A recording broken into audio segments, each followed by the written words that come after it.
नमः श्रीवर्धमानाय निर्धूतकल्यात्मने सालोकानां त्रिलोकानां यद्विद्यादर्पणायते। पंच परमेश्वरी भगवान की 1008 श्री कुंतुनाथ भगवान की, परम पूज्याचे श्री समंत भद्र भगवते की, परम पूज्याचे श्री आदि सागर महाराज की, आचार्य श्री महावीर कीर्ति महाराज की, आचार्य श्री विमल सागर महाराज की, आचार्य श्री तपस्वी सम्राट सरमती सागर महाराज की, आचार्य गुरुवर सुंदर सागर महाराज की, अहिंसा में विश्व धर्म की, जिनवाणी माता की, परम पूज्य आरिका शेख सुभाष सुनहेमती माता जी की जय। परम पूज्य आरिका संत की जय। मनीषियों, सागर में धीरे धीरे नाव उतरती है और फिर मल्लाह को विश्वास है कि मेरी नाव उस पार पहुंच जाएगी। उसी विश्वास के साथ वह नाव खेलने के लिए तैयार होता है और यदि नाव में एक छेद हो तो क्या वह किनारे तक पहुंचेगी? भले ही मल्लाह उसको रात भर चलाता रहे, फिर भी अगर उस नाव में छेद है तो धीरे धीरे पानी अंदर आएगा और नाव पानी में डूब जाएगी। इसी प्रकार से श्रद्धा भी एक नाव की तरह है। उसमें जैसे नाव में अगर छिद्र होता है तो नाव भवसागर से पार नहीं उतर सकती, इसी प्रकार से आपके पास क्या है? आपके पास श्रद्धा की नाव है, लेकिन उसमें एक छेद है। वह सम्यक श्रद्धा नहीं है। अगर उसमें एक भी छेद हो गया तो वह श्रद्धा सम्यक श्रद्धा होगी क्या? नहीं। सम्यक श्रद्धा की नाव ऐसी है जिसमें एक भी छेद नहीं है, तभी वह नाव पार जाती है। तो हम हर चीज में यह चीज समझते हैं कि छेद नहीं होना चाहिए। अगर हमने बहुत सुंदर मकान बनाया, क्या बनाया है प्रदीप जी? कहाँ है? मैंने तो अभी तक देखा ही नहीं। प्रदीप मकान बहुत सुंदर बनाया है, बहुत अच्छा है, और ऊपर क्या है? छत है। छत में इतना बड़ा छेद है, ठीक है। अब आपकी श्रीमती जी उसमें रहेंगी क्या? बताओ। अब आप उसमें लेकर के ब्याह करके वधू को लाओगे, वधू क्या करेगी? सबसे पहले कहेगी मुझे अगर घर में रखना है तो इस छेद को पहले बंद करो। तो सब घर के छेद जो होते, घर में भी यदि छिद्र हो जाता है, छत में छेद हो जाता है, दीवार में छेद हो जाता है, तो हम तुरंत उसकी पूर्ति कर देते। और यदि कपड़े में छेद हो जाए तो उस कपड़े को तुरंत या तो रफू करेंगे। रफू करने के जमाने गए प्रतिभा जी? अब तो अलमारी भरिए, अब तो अलमारियां भरी हैं। एक जरा सा खरोच गिरच भी गया ब्लेड से जरा सा तो कपड़ा रिटायर हो जाता है, कपड़ा रिटायर हो जाता है, फिर वो नया ही कपड़ा आता है। अब रफू करने के और ये सब सिलने के जमाने तो गए, सब पुराने जमाने। जरा सा कपड़े में फेड हुआ कलर कि कपड़ा गया। तो अब क्या बात चल रही है कि भाई जरा सा भी छेद होता है तो हम वस्तु को छोड़ दे। लेकिन हम ये नहीं समझते कि हमारी श्रद्धा में कितने छेद हैं। क्या कभी हमने यह विचार किया कि हमारी श्रद्धा जो है उसमें कितने छेद हो रहे? कभी हम यह ध्यान नहीं रखते। बंधुओं, आज से प्रारंभ हो रहा है बहुत महत्वपूर्ण चैप्टर, जो हर श्रावक को, हर सम्यक दृष्टि श्रावक को जरूर मालूम होना चाहिए यदि सम्यक दृष्टि श्रावक को इसका ज्ञान नहीं है तो फिर हमारी श्रद्धा में भी एक छेद हो गया, तो हम सम्यक दर्शन से कहाँ आ गए? मिथ्यात्व में आ गए, ऐसा समझना चाहिए। तो अब हम इसके पहले छेद को समझते हैं। हमारी श्रद्धा रूपी नाव है और हम भव सागर से पार उतरने के लिए सब भैया सवार हो गए कि नहीं? नाव पे सब लोग सवार हो जाना, तभी अपन सब मिलकर के भव सागर से पार पहुंचेंगे। तो अपनी श्रद्धा में पहला छेद कौन सा होता है? इस बात को यहाँ पर आचार्य श्री समंतभद्र स्वामी ने एक श्लोक के माध्यम से बताया है। यानी हम समझ रहे हैं निःशंकित अंग। कौन से अंग को भाई? पहला अंग है। आपने बहुत कुछ पढ़ा होगा, सुना होगा इस अंग के बारे में। तो एक बार और नई दृष्टि से इसको देखने का प्रयास करें, क्योंकि पढ़ते पढ़ते सुनते सुनते सदियां बीत गई। अब हम अपनी नाव को संभालें और उसके छेद को यदि पूर पाए तो इसको पढ़ना सार्थक हो जाएगा। आइए चले आचार्य समंतभद्र स्वामी के चरणों की छाव में कि वो क्या कहते हैं। देखिए, गाथा नंबर है 11। इद में वेदरश्मेव तत्वं नान्यं चान्यथा इत्येकं पायसाम्भोवत् सन्मार्गे संशयारुचि। इसमें बताया गया है निःशंकित। एक छोटी सी शंका हो जाती है किसके बीच में?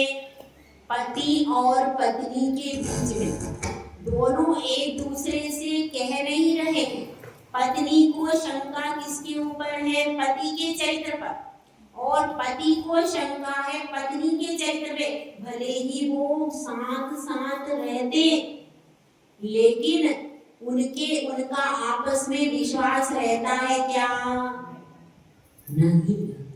इसी प्रकार से यहाँ पर समझना कि आपने बहुत सारा ज्ञान प्राप्त कर लिया, लेकिन आपको तत्वों पर शंका यदि उत्पन्न हो गई तो आपका सारा ज्ञान मिथ्यात्व की श्रेणी में आ जाएगा। तो यहाँ पर यही बता रहे हैं, इदमे वेदरश्मेव। इदम का अर्थ होता है यह। संस्कृत में जानते हैं आप लोग, पढ़े लिखे हैं। इदम का अर्थ क्या होता है? यह। संस्कृत पढ़ी है किसी ने? नहीं, मराठी पढ़ते हैं। तो इदम का अर्थ होता है यह, और ईदृश। ईदृश मतलब ऐसा, इस प्रकार। यह ईदृश यानी इस प्रकार, एव यानी ही। यह का मतलब क्या है? तत्व की बात यहाँ पर चल रही है। इदम यानी यह, तत्वम शब्द पीछे आया है, देखिए गाथा को। मैं इसलिए ये बता रही हूँ ताकि आप कभी गाथा पढ़ो तो आपको अर्थ आना चाहिए। आप कब तक दूसरों पर डिपेंड रहोगे? आपको एक एक शब्द का अर्थ आएगा तो आप खुद उसको पढ़ करके उसकी भाव वासना कर सकते हो। इसलिए तो इदम का अर्थ है यह, ईदृश का अर्थ है इस प्रकार, और एव यानी ही, मतलब जो तत्व है। दूसरी शब्द क्या है? तत्व। जो तत्व है वो यह है, इस प्रकार ही है।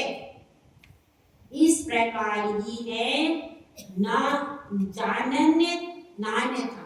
और अन्य प्रकार से, अन्यथा मतलब अन्य प्रकार से नहीं है। ना अन्य लिखा है ना यहाँ पे, नान्य नान्यन्न लिखा।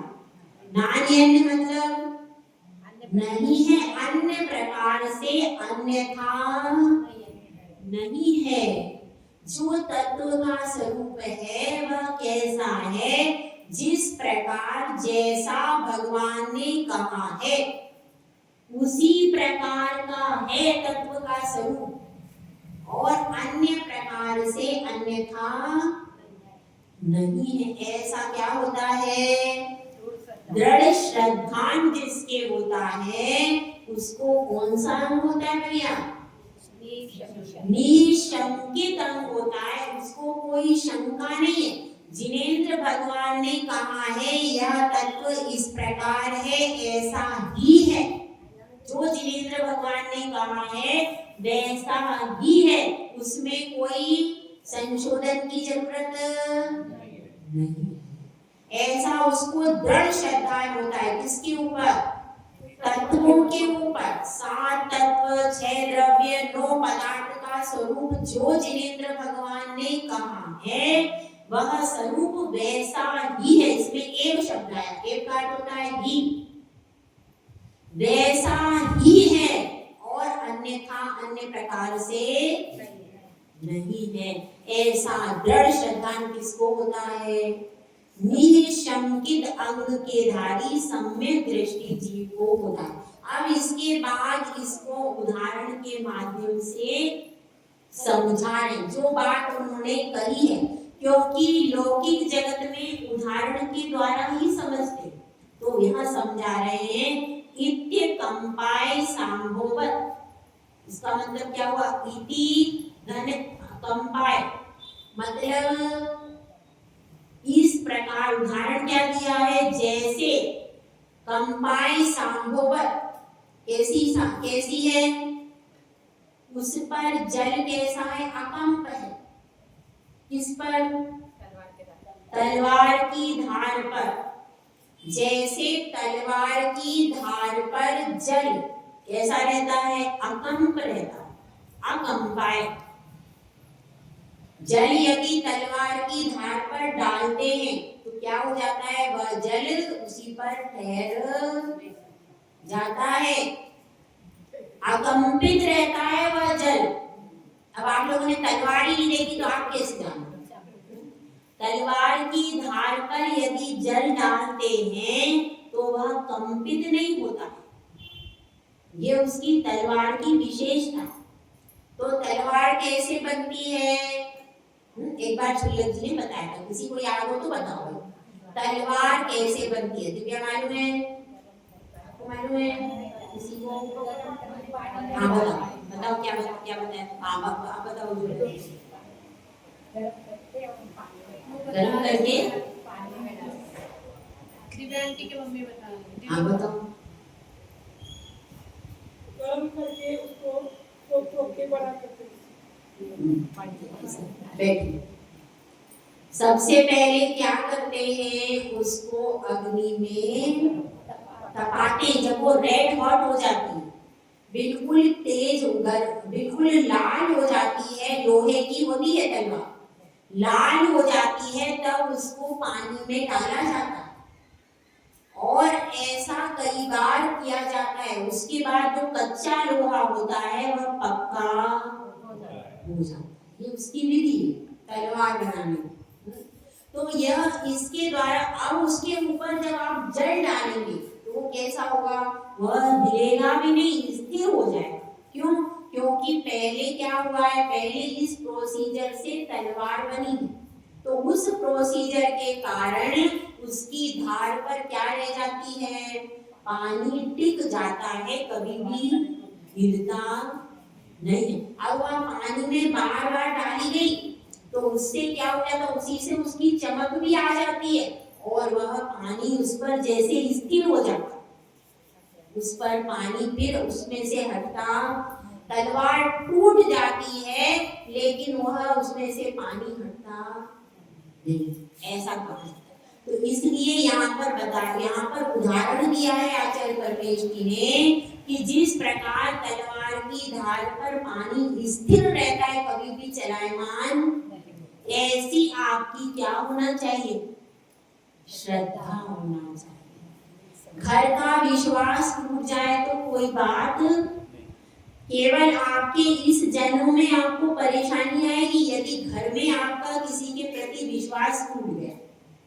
लेकिन अगर आपका परमात्मा के प्रति विश्वास टूट गया, तत्वों के प्रति श्रद्धा टूट गया, तो भाव भाव में मिथ्यात्व में फंसे भाव भाव बिगड़ जाएंगे आपके। तो घर में, मित्रों में, परिवार में यदि विश्वास टूटता है, तो वह विश्वास यदि दोबारा नहीं भी बना, तो भी आपकी नाव अभी डूबी नहीं है। लेकिन आपने परमात्मा के ऊपर से विश्वास छोड़ दिया, सच्चे देव शास्त्र गुरु को छोड़ा, तो आपकी नाव फिर क्या हो जाएगी? बहुत जल्दी डूब जाएगी। इसलिए इस बात पर हमको ध्यान रखना है कि हमारी श्रद्धा किसी भी प्रकार से जलायमान न हो पाए। समझ रहे हैं इस बात को? तो अब यहाँ पर एक कहानी आती है। एक कहानी आती है कि जिसने इस निशंकित अंग को धारण किया। वह कहानी किसकी है? सुनते हैं। धन्वंतरी, जो मैं सुना रही हूँ आपने नहीं सुनी हो, मेरी बात सुनो। धन्वंतरी और विश्वलोक, ये कौन थे? धन्वंतरी और विश्वलोक, ये दो मित्र थे और दोनों मित्रों ने पुण्य का संचय किया। एक मिथ्या दृष्टि था, एक सम्यक दृष्टि था। उसने मिथ्या तप किया और इसने सम्यक तप किया। दीक्षा नहीं ली, लेकिन किसी कारण से ये दोनों मित्रों का पुण्य इतना बड़ा कि ये देव पर्याय को प्राप्त कर लिया। अब जब इन दोनों ने देव पर्याय प्राप्त कर ली, तो ये दोनों महावीर मित्र हो गए। अब जब मित्र हो गए, तो अब एक मित्र था, वो अपने मिथ्यात्व की प्रशंसा करता था, मेरे गुरु ऐसे होते हैं, मेरा धर्म श्रेष्ठ है। और जो अब ये देव बने, इनके नाम हुए अमित प्रभ और विद्युत प्रभ। अमित प्रभ सम्यक दृष्टि था और विद्युत प्रभ मिथ्या दृष्टि। अब दोनों में परस्पर वाद विवाद हुआ कि भाई हमारे, वो कहता था, कौन? अमित प्रभ कहता था कि जो सम्यक दृष्टि जीव होता है बहुत धर्मात्मा होता है और तुम उसको ध्यान से विचलित नहीं कर सकते, तुम उसको किसी प्रकार से विचलित नहीं कर पाओगे। तो उसने क्या कहा विद्युत प्रभ में कि नहीं, तुम मेरे ऋषि को विचलित करके दिखाओ। तो इस पर क्या करते हैं, जमदग्नि ऋषि वहां पर तपस्या करते रहते, तो उनको तप से विचलित कर देता है। कौन? अमित प्रभ। जब उनको तप से विचलित कर देता है, तो अब वो कहता है कि अब मेरी बारी, अब मैं तुम्हारे धर्म के। तो वह कहते हैं कि आप मुनि तो दूर रहे, मुनि की बात तो आप छोड़ दो, आप तो श्रावक को ही विचलित करके दिखाओ, गृहस्थ को विचलित करके दिखाओ। उसने कहा ऐसा। और दोनों जाते रहते हैं, तो मार्ग में उनको दिखता है राजगृही नगर। राजगृही नगर में चतुर्दशी की रात थी, कृष्ण पक्ष में। कृष्ण पक्ष की चतुर्दशी की रात्रि थी और उस समय जिनदत्त सेठ वहां पर शमशान में कायोत्सर्ग मुद्रा में क्या कर रहे थे? ध्यान कर रहे थे। पहले के गृहस्थ भी ऐसे करते थे, सुदर्शन सेठ भी शमशान में जाकर के ध्यान करते थे। तो वह जिनदत्त सेठ कायोत्सर्ग मुद्रा में ध्यान कर रहे थे। अब उसको तो परीक्षा लेनी थी विद्युत प्रभ को, तो उसने नाना प्रकार के उपसर्ग वहां पर किए। अग्नि जलाई, भूत व्यंतर आदि देवों को लाया, कोला पाला आदि नाना प्रकार के उपसर्ग कब तक किए? पूरी रात्रि तक वह उपसर्ग करता रहा। सुबह की वो फटी, सूर्य एकदम उदित हुआ और उसने कहा कि मिथ्यात्व रूपी अंधकार हट गया, अब सम्यक का प्रकाश हुआ। जैसे ही सूर्य के उदय होने से अंधकार हटा, वैसे ही विद्युत प्रभु को भी समझ में आ गया ये तो सच्चा श्रावक है, धर्मात्मा है और जिन धर्म महान है। इस तरह से उसने जिनदत्त सेठ की क्या की?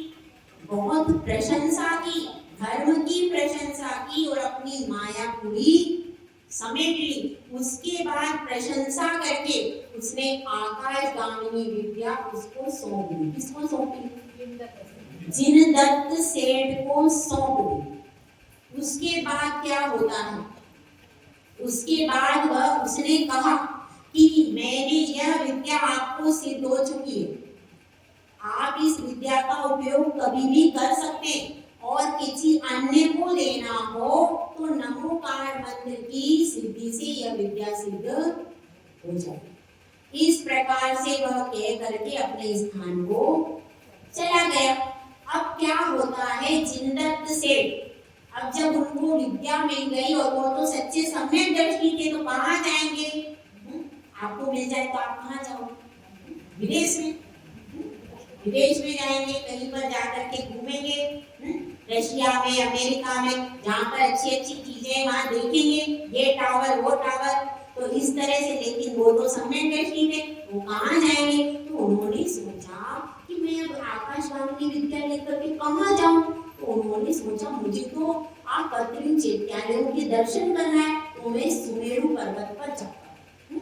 सुमेरु पर्वत पर जाता हूँ, वहां पर वंदना करता हूँ। अब क्या हुआ, उन्होंने आकाशवाणी विद्या को बुलाया और बुला करके उसको आज्ञा दे दी, तो वह आकाशवाणी विद्या उड़ा करके उनको कहाँ ले गई? सुमेरु पर्वत पर चैत्यालयों की वंदना की। अब उनको एक दिन गए तो चाट लग गई। अब इतने सुंदर सुंदर मंदिर देख करके क्या होगा भाई? तो फिर एक बार, क्योंकि इसका भी क्या होता है, जो भगवान की विशेष मूर्तियां होती है, विशेष प्रतिमाएं होती हैं, उन पर मन ज्यादा लगता है। तो अब वो क्या करते, सुबह सुबह जैसे ही सूर्योदय होता, वे उठ करके अपने चले जाते थे और चले जाते थे। अब उस समय क्या होता था कि उनको फूल सामग्री आदि लेते थे, तो उस समय उनके यहाँ पर सोमदत्त नामक बटुक रहता था, ब्रह्मचारी लिखा है इसमें। सोमदत्त नामक ब्रह्मचारी बटुक रहता था, ब्राह्मण रहता था, तो वह रोज फूल ला करके इनको देता था। किसको? जिनदत्त सेठ को ला करके देता था।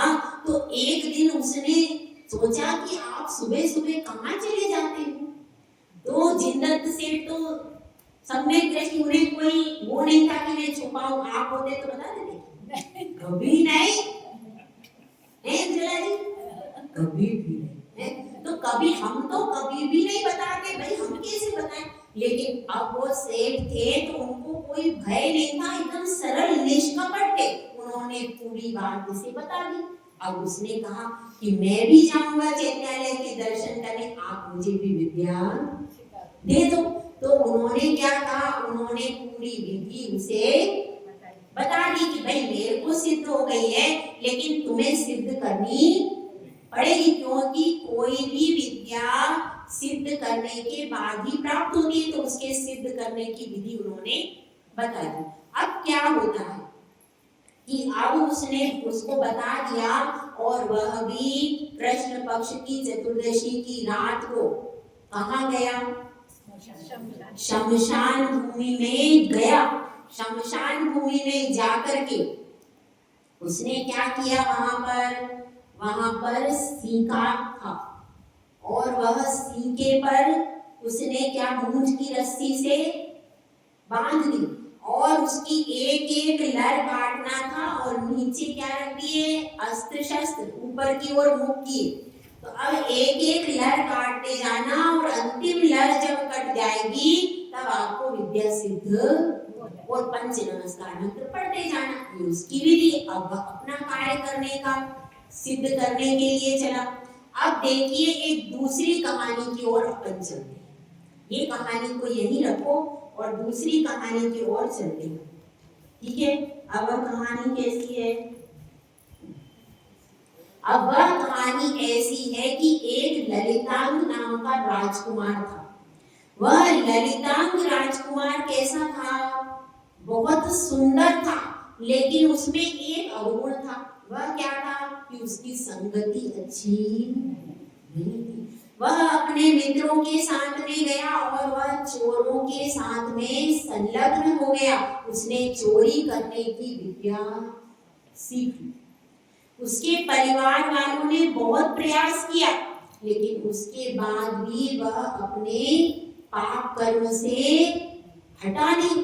अब जब इस तरह से चोरी करने लगा तो उसको नगर से निकाल दिया, निष्कासित कर दिया। और वह चोरी करते करते कहाँ आ गया? राजगृही नगरी में आया और उसने एक अंजन गुटिका विद्या थी, उस अंजन गुटिका विद्या को सिद्ध कर लिया। मतलब क्या? अंजन लगाते ही वह अदृश्य हो जाता था, और जब वह अदृश्य हो जाता था तो क्या होता था? जब वह अदृश्य हो जाता था तो वह जाकर के नगर में बड़ी बड़ी चोरियां कर लेता था और किसी को पता नहीं चल पाता था। तो इस तरह से नगर में बड़ी चोरियां होने लगी और सैनिक नजर रखने लगे कि अब इसको पकड़ना है, इस चोर को। अब क्या होता है, जो चोर होते हैं वो सप्त व्यसनी तो नेचुरल होते हैं। व्यसनों में एक विशेषता है, आप एक का पल्ला पकड़ो, 6 अपने आप आ जाते हैं। हाँ, जो शराब पीने लगता है वह किसका? धीरे धीरे वह सब व्यसनों का आदी हो जाता है, क्योंकि उसको अपना होश ही क्या खा रहा हूँ, क्या पी रहा हूँ, क्या कर रहा हूँ। इसलिए जीवन में कभी भी एक भी व्यसन अपने जीवन में आना नहीं चाहिए। तो अब क्या होता है, अब वह चोर था तो वह व्यसनी था। व्यसनी करते हुए एक नगरवधु थी अंजन सुंदरी नाम की, तो वह उसके पास आया जाया करता था। अब जब उसके पास आता है तो अंजन सुंदरी ने एक दिन कहाँ गई? ये लोग जाती है नृत्य करने के लिए राजा के यहाँ, तो वहां पर उसने बगीचे में, उद्यान में गई थी, तो वहां पर उसने रानी का हार देखा। जब उसने रानी का हार देखा तो उसके मन में आया ये हार तो मेरे पास होना चाहिए। अब हार देख करके जब अंजन चोर उसके पास आता है तो अब वह सोचती है कि ये हार तो दे जा सकता है। तो अब उससे कहती है यदि तुम्हें मुझे स्वीकार करना है तो इसकी एक शर्त है। क्या? तो ये शर्त है, तुम रानी के गले का हार मुझे ला करके दे दो। तो अगर तुम रानी के गले का हार मुझे दे दोगे तो मैं तुम्हें स्वीकार कर लूंगी। अब उसने सोचा कि मुझे तो इसका भर्ता बनना है, इसकी इच्छा से वह क्या करता है, वह महल में प्रवेश और जो रानी का हार चुरा भी लेता। चुराने के बाद वह क्या करने लगता है? भागने लगता है, भागते भागते, और अंजन उसकी आंखों का छूटता जा रहा है। अंजन छूटता जा रहा है, वह भागता जा रहा है, भागता जा रहा है, और भागते भागते परेशान हो गया, शरीर पूरा पसीने से लथपथ हो गया। भागते भागते वह पहुंचता है जहां पर वह सोमदत्त जहां पर विद्या की सिद्धि कर रहा था। अब वह सोचता है कि अब ये हार से तो मेरे प्राण ही नष्ट हो जाएंगे, सैनिक तो पीछा छोड़ ही नहीं रहे, तो अब इस हार को यहीं पर फेंक दो। तो वह हार को फेंक देता है। अब सैनिक ने उसको तो देखा ही नहीं, क्योंकि उसके तो अदृश्य था। तो वह हार को जब फेंक देता है तो सैनिक इधर उधर ढूंढते हैं, और जब कोई नहीं मिलता तो उन्होंने कहा अपन हार ले लो और चलो। तो हार लेकर के चले जाते हैं, क्योंकि ये तो दिखाई ही नहीं देता। और ये जैसे तैसे भागता भागता पहुंचता है, तो तब तक उसकी आंखों का अंजन पूरा पसीने से, धूल से पूरा निकल जाता है। अब वह सोचता है मैं अब क्या करूं, और मैं, क्योंकि सैनिक पीछे से आ सकते हैं, भले ही वो हार लेके गए होंगे लेकिन ढूंढ जरूर रहे होंगे। हार उनको मिल गया होगा तो वो जरूर आसपास देखेंगे और ढूंढेंगे, तो थोड़ी देर में वे मुझे यहाँ देख लेंगे। तो मैं अब क्या करूं? तो जब यह देखता है ये क्या नाटक हो रहा है, कभी वो सीके पर चढ़ता, फिर उसको लगता है कि अरे यदि मैंने सारी लत काट दी, सारी रस्सी काट दी और मुझे विद्या सिद्ध नहीं हुई तो क्या होगा? मैं इन शस्त्रों पे गिर जाऊंगा और बेमौत मारा जाऊंगा। तो इसलिए क्या करना चाहिए? तो इसलिए मुझे यह विद्या सिद्ध तो करनी है, लेकिन उसकी शंका मिटती नहीं। उसको शंका हो रही, पता नहीं मुझे सिद्ध होगी कि नहीं होगी। तो जब ऐसी शंका होती है कि धीरेन्द्र देव सच्चे हैं कि नहीं है, तो ये क्या हो गया, शंका हो गई। अब आपको श्रद्धा नहीं।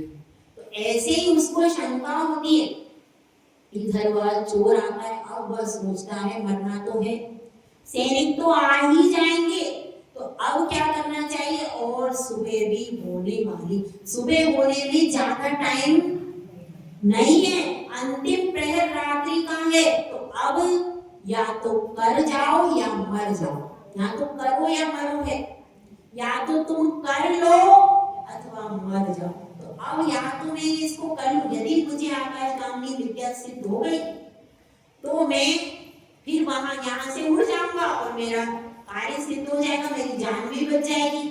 और यदि नहीं हुई तो मरना तो ऐसे भी।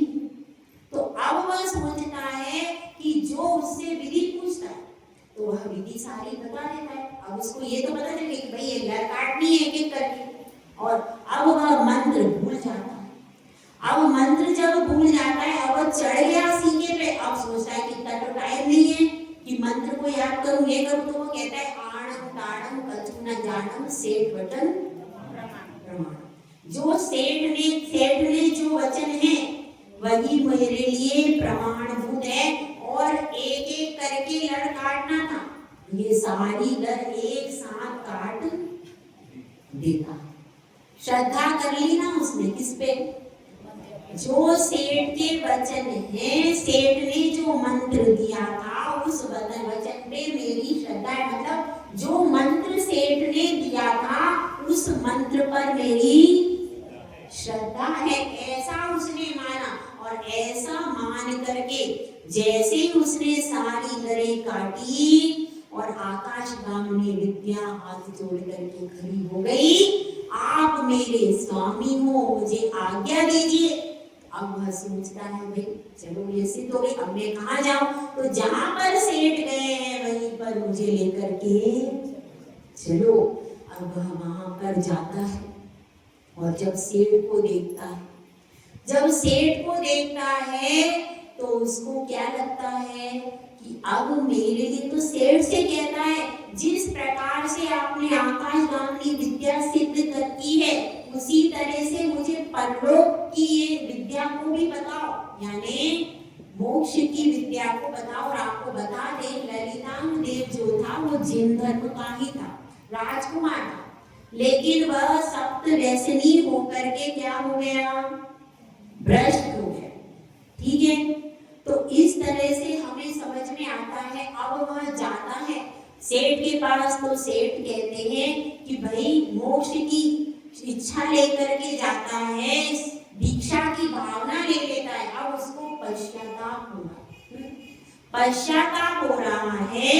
तो अब सेठ क्या करता है कि भाई मैं तो कैसे दीक्षा दे सकता हूँ। तो वहां पर संयोग से चारण मुनि होते, तो उन चारण मुनि के आगे वह कैसा खड़ा है, उसके झरझर आंसू बह, पश्चाताप हो रहा है। मैंने तो बहुत पाप किए, मैंने तो चोरी की, मैंने इतने पाप किए, सप्त व्यसनों में लग रहा। और उसकी आत्मा से एक आवाज आती है, श्रद्धा के दर्पण में निज को पहचाना है, अब ज्ञान किरण पाने गुरु चरण में आना है।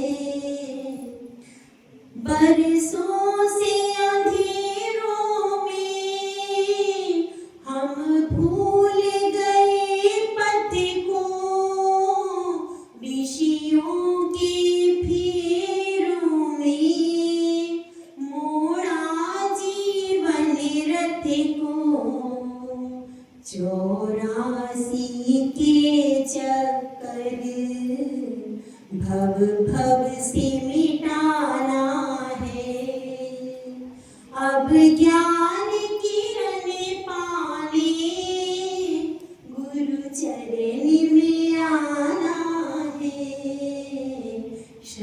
श्रद्धा के दर्पण में पर के धन को हमने अब तक अपना समझा।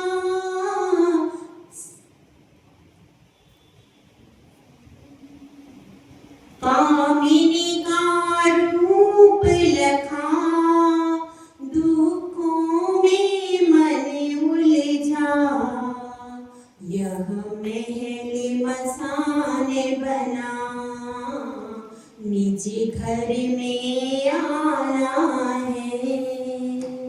अब ज्ञान किरण पाने गुरु चरण में आना है।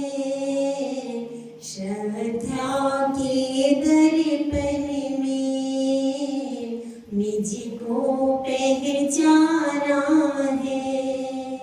अब ज्ञान किरण पाने गुरु चरण में आना। उसकी भावनाओं को उसने चारण रिद्धिधारी मुनिराज के चरणों में अर्पित किया। मैंने बहुत पाप किए, मैंने परधन को हरा है, कामिनी का रूप लगता रहा। अब मैं निज कामिनी का रूप लगने के लिए आपके चरणों में श्रीफल भेंट करता हूँ। उसने अपने सिर का ही वहां पर श्रीफल चढ़ा दिया और गुरुदेव से कहा, गुरुदेव ने कहा कोई बात नहीं, तुम पहले प्रायश्चित ग्रहण करो, क्योंकि जब भी दीक्षा लेते हैं जीवन भर के पापों का पहले प्रायश्चित लिया जाता है। तो उसको पहले पापों का प्रायश्चित दिया, उसके बाद उसके लिए मुनि दीक्षा के संस्कार कर दिए और वह अंजन से क्या बन गया, निरंजन बन गया। मुनि बन करके उसने साधना की और कैलाश पर्वत के ऊपर तप किया और कैलाश पर्वत से वह मोक्ष गया। कहां से गया? कैलाश पर्वत से वह मोक्ष को चला गया। तब भी आज तक हम बोलते क्या है? क्योंकि व्यक्ति गुणों को याद नहीं करता, किसी में एक दोष भी हो तो उसके दोष को ही याद करता है। तो इस तरह से हमको भी निशंकित अंग की क्या करना चाहिए? साधना करके अपने जीवन को पवित्र बनाना चाहिए।